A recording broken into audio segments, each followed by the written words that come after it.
according to the spiritual guidance of pagan sects.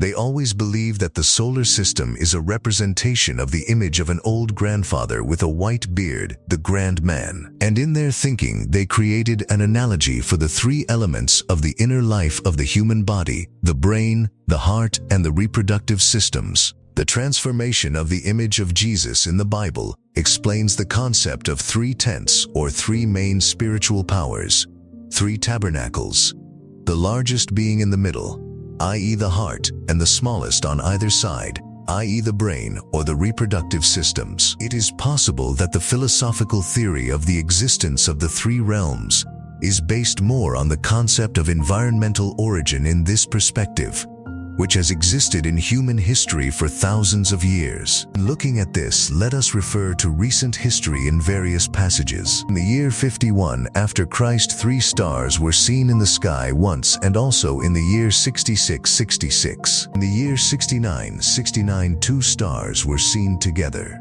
According to the writings of William Lilly, between the years 156 and 648 such events were recorded. Recognizing the sun as the chief of the earthly good visible to the naked eye, the Hermetists believed that there is a spiritual sun, which is the cause of the heat within us.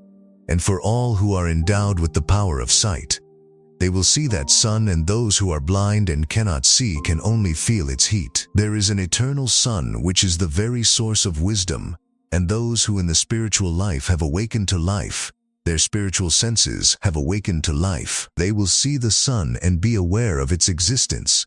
But those who have not reached that stage of spiritual consciousness, they will feel its power through a hidden inner awareness we call understanding intuition. A scholar of Rosicrucian teachings once emphasized this when describing the three phases of the sun: the spiritual sun known as Vulcan, the energy sun, solar, and the intellectual sun, Christ, and Lucifer in parallel/one sequence. The sun of the physical world, the real sun, the Jewish god Jehovah, the Jewish demiurgus Jehovah. Lucifer here represents the intellectual mind, without the illumination of the spiritual mind, Christ. Therefore, Lucifer is the false light. Therefore, this false light is finally overcome and redeemed by the light of the true light of the soul, called the second Logos or Christ. The secret systems by which the mind of Lucifer, the mind of ordinary man, is transformed into the mind of Christ, the spiritual mind, include one of the great mysteries of alchemy, which is represented by the system of changing base metals into gold. Every living being contains within itself a center of life, which may grow to be a sun, which later grows and becomes a sun, in this heat produced by the spiritual sun.